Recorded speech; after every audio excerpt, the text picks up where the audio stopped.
Well, from Eastern Washington alum to Super Bowl MVP, last night Cooper Kupp caught the game-winning touchdown to become the Super Bowl 56 champions, taking home the ring and that MVP trophy. Yeah, there's a lot of pride here in the Inland Northwest for the former Eagle. Good afternoon, everyone. Thank you for joining us on KREM 2 News First at 4. I'm Tom Sherry. Welcome, everyone. I'm Mark Hanrahan in for Whitney right now. Brenna Green joining us now to talk about how exciting all this is for Eastern Washington football and their program. Yeah, that's right, Mark.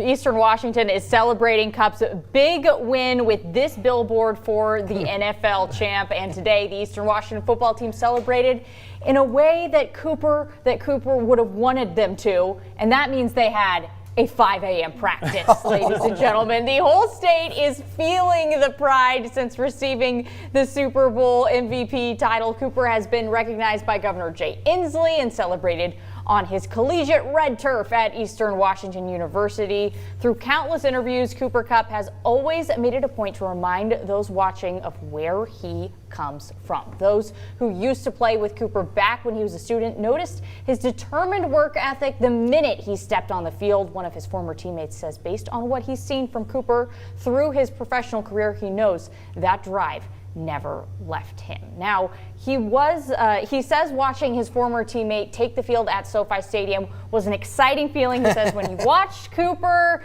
catch the ball for the game-winning touchdown, he was screaming just like everyone else here in Eastern Washington. Now, part of being Super Bowl MVP, guys, is that you have to have a press conference the day after the Super Bowl to officially accept your hardware. Cooper Kupp and his head coach Sean McVay spoke at 9 a.m. this morning. Gosh, Early that's call. a little brutal. McVay himself said it was a bit torturous, but he was all right with it. The duo got through it and had some great things to say, no matter how little sleep they were on. It's the cliche thing you say, but I'm better as a coach and as a person for being around Cooper Kupp, and that's just the truth. Eastern Washington alum Cooper Kupp is now a household name. That's also just the truth. If you know him at all, though, you know that was never the goal, just a side effect of what motivated him to get here. My faith, that's, the most important thing in my life. Believing that, I have a purpose here, that I was placed with a intentionality of exactly where I'm supposed to be. It just gives me a peace. It gives me so much peace being able to play from a place of knowing that the victory's already been won. There's no pressure to, strive to succeed on anything. I get to, just step into every single day and just enjoy the process. That wasn't just internalized for Coop this season. Even his head coach noticed a shift. He's always been this way, but this year especially, there was a stillness, there was a peace, and there was a joy that he was playing with, where he's got a purpose with Anna and his two boys and his relationship and trust in the Lord and how that really can guide a steady path. And he's made such an impact on me. Guys like Cooper Kupp are why you coach. I just feel so blessed to be around somebody as special as him. The wide receiver's patient approach came in especially handy on Sunday, as Cooper only caught one pass in the entire second half until the Rams' final drive. In that drive, Cooper caught 5 passes, drew 2 Bengals pass interference penalties, and secured the game-winning touchdown. Keep pushing, keep trusting in the details of things, and I believe that regardless of whether the ball is coming to you or not, you can have an impact on the game, especially at receiver. Playing the game within the game and understanding, hey, just because of this coverage contour says I'm not getting the ball, being able to run routes and try to get a feel for how a DB is playing you. And then when it comes time, eventually that coverage is going to dictate that you get the ball. His relationship with his quarterback also didn't hurt in that moment. Stafford and I have spent a ton of time together. I think it was actually adding up in the car on the way here. Just the extra time outside of the obligatory time was, north of 500 hours this season. And so you spend that much time together just being able to talk football, talk about the preparation, the time you have focusing on that kind of stuff. You get in those moments and, just become second nature. Kupp said at his press conference Monday morning that he certainly believes his team can win it all again next year. But for now, he's focused on one very important next step. Are you headed to Disney World next, now that you won the championship? I think we're going to keep it in LA and head over to Disneyland. Okay, gotcha. Yeah, I think the cross-country trip's not happening today. How fun was this? Oh my watching this goodness! happen? Yeah, that last drive, right? Wow. Well, look at this right here. This isn't the first time a local player has made a name for himself as a Super Bowl champ and an MVP. This afternoon, we're being joined by Super Bowl MVP Mark Rippon. He led the Washington team to a 1991 Super Bowl win. Yeah, huge. Thank you for being here with us Yeah. tonight. You're welcome. I just kind of wondered your thoughts on the game last night and the fact that Cooper Kupp, a local kid, won the Super Bowl and the MVP award like yourself back in the day. Well, I think first we're all excited for the game and watching a local kid do well, and then congratulating a local kid, not for only doing well. What a year he had. First of all, I mean, he wins comeback player of the year, offensive player of the year, the Triple Crown. You know, there's only three other receivers that have won the Triple Crown, and then to do what he did yesterday, especially when Odell Beckham was gone, and he's being double teamed, and they're doing everything in their right mind to so. Kudos to Cooper Kupp, the Screaming Eagles out there at Eastern. And just a great passing of the torch to a young kid that has, I think, meant a lot for this area here. And the 509 can celebrate again. Another guy that has done well and especially ends it off and culminates with the Super Bowl MVP. Yeah. As someone who has been in this position before, almost this exact same position, Super Bowl MVP, Super Bowl champion, what do you think Cooper is going through right now? What are the emotions? What is the schedule like?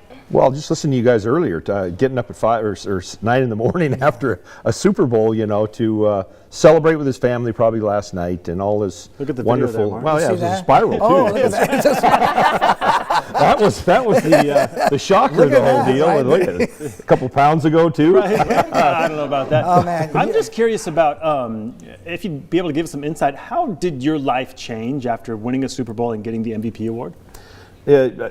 Insurmountable. I mean, what that will do for Cooper and what that did for me in the city here, Spokane, opened some doors to do some wonderful charitable work and meet some great people throughout the years. And I know in Super Bowl 60, I'm not sure, they haven't set where the site is yet, but they bring back all the MVPs, so it'll be great to hang out with Cooper and talk about the 509 and his days at Eastern Washington and my days at WSU. But it'll be incredible. I mean, he's got such a great career ahead of him. Knock on wood, he stays healthy, you know. And but to his family and all the people that supported him, it was just a wonderful day. How long did it take when you were in the game, the actual Super Bowl, to where the butterflies went away, if there were any? Always the first snap. Is that You it? probably know that, Mark. Yes, I mean, as soon as you get that first contact snap, for me, and I remember, you know, I'm throwing the first 3 routes that I had were hitch routes and 3-step drops, and I actually cracked my rib on the second play of the game, just because, you know, their intensity, and they're matching their intensity. We had a very veteran offensive line group, and I'll say the Hogs. Oh, the Hogs. It's funny. It's funny how the Super Bowl is like corporate America comes in, has a big old party, and the Bengals and the Rams, you guys go off and do your thing and then put on a good show on Sunday, and it was awesome. The halftime, I thought the entertainment on halftime was great. I mean, it's not my genre of music, but I was absolutely entrenched in watching all the R&B and rap and all that, or is it hip hop. You're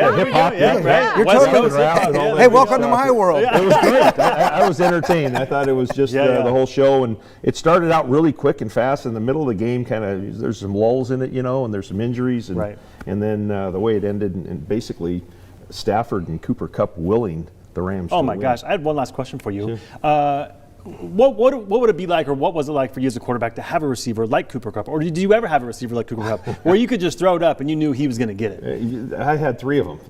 I was blessed even more than Stafford was. I mean, you know, Woods went out this year with an injury. Odell Beckham came in. Of course, Cooper Kupp the year that he had, but I had the posse, Gary Clark, Ricky Sanders, and Art Monk, you know. Hello. I mean, a Hall of Famer and Art Monk, and Gary Clark should be in the Hall of Fame, and Ricky Sanders. And so I was pretty fortunate. And you know, as a quarterback, that you're only as good as the guys up front. That's true. And I love that. And that's one of the reasons why a Cooper Kupp becomes an MVP, is that there's, you know, those guys pave the way for the skilled athletes to do what they do, both on offense and defense. We should let everyone know, still an MVP, does incredible amount of charitable work, especially here in the Spokane, the Rippon Foundation. Now, we merged with the Community Cancer Fund, and we're still having the Andrew Rippon Initiative in honor of my son, and doing wonderful work here. And like I said, again, this has opened some doors to some incredible businessmen and women here in Spokane that have opened up their pockets and really helped a lot of young kids and their families here in the Northwest. Mark Rippon, thank you very much for your time. They're yelling at us to wrap right here. No worries. Thanks so much for your insight. Tom, great seeing you guys. Always great seeing you, Mark. Okay, we're going to continue our celebration of Cooper Kupp. That's later tonight on KREM 2 News. Be sure to watch KREM 2 News at 6:30. Mark, watch this at 6:30 tonight. It's a 30-minute special celebrating this incredible moment from Eastern Washington alum and the pride of the Inland Northwest. We're going to be celebrating Cooper Kupp together again at 6:30. Should be a good time. Tom, let's switch gears a bit to talk weather. A live look outside, if we could take one. It started out as a beautiful day, but kind of ended on a soggy and gray note, Tom. Yeah, well, we needed the rain and the moisture, and we certainly got it. And we got a little bit of mountain snow, so we love that. So you can take a look up at Snoqualmie Pass right now. Just roadways are wet, as you can see. 40 degrees, that is the current temperature. We take a look at the wind direction. You can see it's out of the southwest, 13 miles per hour. Wanted to show you what was going on radar-wise.